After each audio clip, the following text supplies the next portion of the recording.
This is Newcap News with Nerman Esau. Good evening. Thank you for joining us. It was a grueling bike ride for a small group of local cyclists.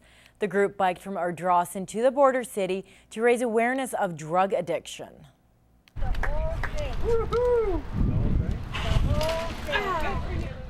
It was definitely a triumphant return for the half a dozen riders this afternoon. They arrived around 3 o'clock after biking for 2 days. Now they were raising money and awareness for the Thorpe Recovery Center. It's a facility that helps treat drug and alcohol addictions. It's for the youth. It was started a long time ago because we had a young fellow in our extended family passed away. He got into some stuff he shouldn't have been playing with, and that's why we do it. It's for the kids. Drugs can be bad in this town, so it's probably good to support something that's keeping the kids out of it. There's no word yet how much money was raised, but the group was hoping to bring in more than $30,000. Fire crews were called to battle a vehicle fire on a highway just outside of our city.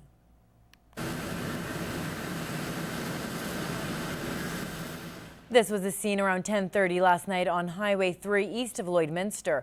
A fire crew was called in after a pickup truck caught fire. Quickly able to put it out. There'll be considerable damage to the vehicle. We'll certainly be looking at a cause and everything as we move forward. There is no word if the driver of the truck was injured in the blaze. Culture was celebrated in the border city this weekend as the second annual Newcomers BBQ was held to welcome those who have recently moved to Lloydminster. Elise Cox has more. The event is used as a way to ease the stress and unfamiliarity that comes with moving to a new country. If you're a newcomer in a country or a new place, you don't know anyone, so it's a way of networking for people. And creates a sense of family and community.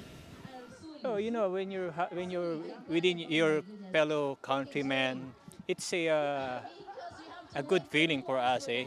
Mayor Jeff Mulligan welcomed the newcomers with a very important message. Well, thank you for making Lloydminster your home. Thank you for driving our economy in the manner that you are, and thank you for enriching our lives culturally. And these newcomers look to thank the city in return, collecting donations with half going towards the interval home and the other to the Philippines. Because last August 7, of what happened to the Philippines, again, nearly 2 million people are affected by the flood. So we decided that half of the funds that we raised today will be given back to the flood victims in the Philippines. About 200 people were in attendance. Elise Cox, Newcap News. Their least favorite change to have lying around will soon build a home for a family in need. Now you may have noticed penny jars in local businesses collecting your spare change for Habitat for Humanity. And with a strong partnership, their goal is within reach. Elise Cox has more.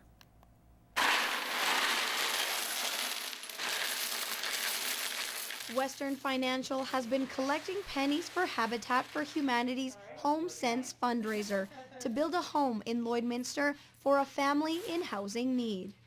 This just seemed to be a really good one with pennies going out of circulation. It was just a perfect opportunity to do something with those pennies. Habitat's goal is to raise 10 million pennies, and although the total at Western Financial hasn't quite been tallied, I wouldn't even venture a guess.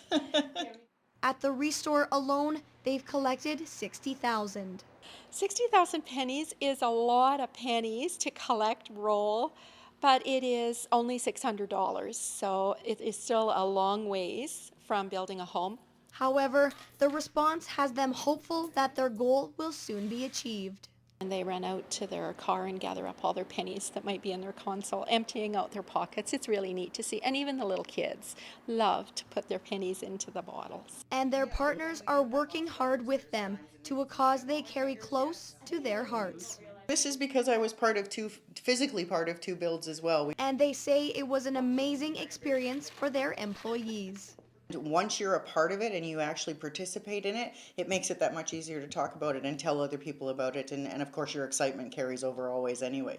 Donations are also accepted at the Co-op, RBC, The Brick, and other local companies. Every little bit helps, and it just shows that people can help Habitat for Humanity in the little ways. Elise Cox, Newcap News. Some local kids are immersing themselves into the stars and planets. It's part of the Bard Colony summer program that aims to get kids to think out of this world. So who here is big on astronomy? I don't know anything about it. I don't know what astronomy is. So you're really big on stars and planets and all that stuff? I love that. These enthusiastic kids are keen on learning more about astronomy. They're taking part in a Bard Colony summer program called Search for the Stars, an astronomical adventure to get kids interested in the celestial study. I think that anything in space is kind of interesting, including the stars. I was always interested in constellations. 9-year-old Nate Bergen is a fan of astronomy and looking to learn a little bit more about it. Yeah, it helps me because when I'm older, I also want to be a scientist, and this helps me kind of get into the mood. One of the cool things about this class is the Bard Colony actually has a meteorite that was donated to them. Okay, so this is part of the Buzzard-Cooley meteorite. Whoa. The Buzzard-Cooley meteorite streaked across the sky just south of Lloydminster back in November of 2008. It was really cool seeing a real meteor, from space. And that enthusiasm is exactly what organizers hope will happen when kids get a close-up look at space. All right, so Emmett Murphy joined me on the desk, and I don't know if you would want to compete against that Gator, but I know we had a couple of locals competing against some Gators themselves. Yeah, the Calgary Gators were in town to take on the undefeated Lloydminster Vandals in the AFL playoffs. And after a 3-week layoffs, the Vandals returned to Armstrong Field for their semifinal matchup. In the regular season meeting between the two, the Vandals came out on top, beating the Gators 34-8. Vandals score first in this game on a great throw from Jared Velo to Jordan Preeb. Same quarter, Gators QB Dan Craig has time but finds the wrong guy. It's my Facebook buddy, Jess Maddox, who picks it off but gets it knocked out. Scramble on the ground ensues. Gators recover. Calgary not able to do anything with it.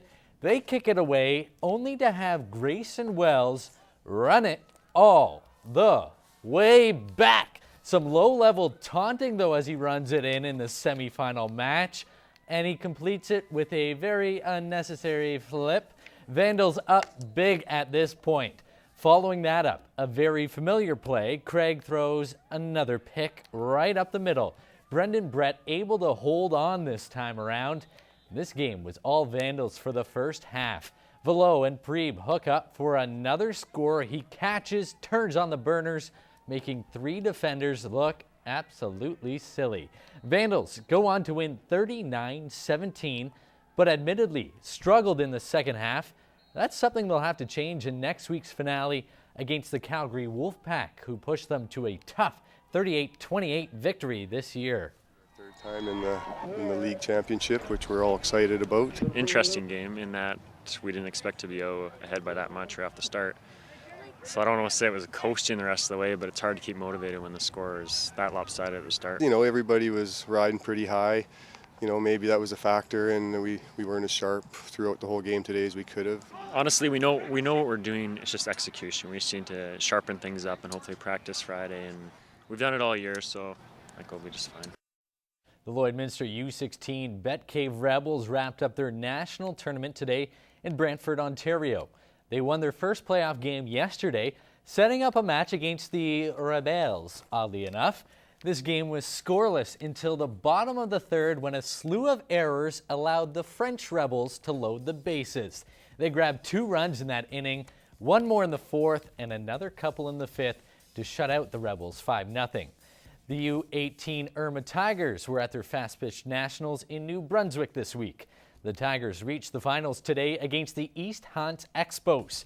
After Parker McKay doubled to start the inning, Ambrose Furcus crushed a 2-run shot to put the Tigers up 2-0. Irma racked up 7 runs in the first inning alone. They coasted to an 8-1 victory. Susie struck out 6 and gave up 4 hits in the 5-inning win. They are your national champs. And that's your first look at Newcap Sports. Stay tuned for more news and weather after the break. The Saskatchewan Senior A Baseball Provincials wrapped up at Legion Park this afternoon.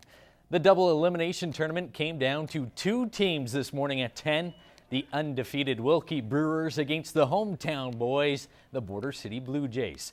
Jays got off to an early lead, up 1-0 after 1. The hometown crowd helping bring the bats out for the Blue Boys. In the second, Chris King at bat directs his shot to left field. Plenty of room open and plenty of time for another Jay to take a trip around the bases. 3-0 Jays heading to the bottom of 2. And crazy play in the inning. Brewers go for a steal of second. Jays are slow reacting. They don't get him out, and the runner from third grabs home while no one's paying attention. It's 3-1. In the third, Jays with runners on. Contact's made. The baby's flying high and straight, expecting an easy catch. Instead, it's a couple easy runs as they drop it. Next batter, another pop fly, almost identical spot, almost identical, hilarious result. The Brewers' bobble allows another run. Jays take the game by an 8-2 score. But since this is a double elimination tournament, the Jays would have to beat Wilkie again this afternoon in order to win the title. Jays start off swinging again. They go 5-0 after 2 innings, looking like they can wrap it up. But the Brewers storm back, pulling to 7-6 after 6 before amazingly sending it to extra innings. 10th inning, still tied up. The Jays at bat, connecting for a couple of singles. That leaves Brent Bowman in the pressure situation for the provincial title.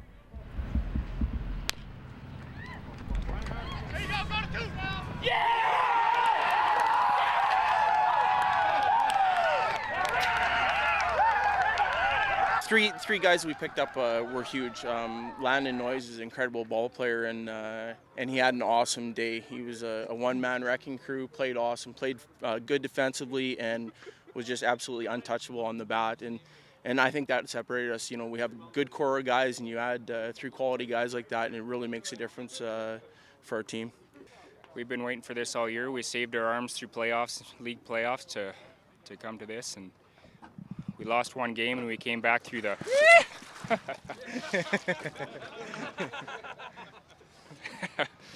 we came back through the bottom of the tournament and did it the hard way. That's your look at Newcap Sports. Stay tuned for more news and weather after the break. That's all the time we have for tonight. Thank you so much for joining us. Have a good night. Good night. Good night.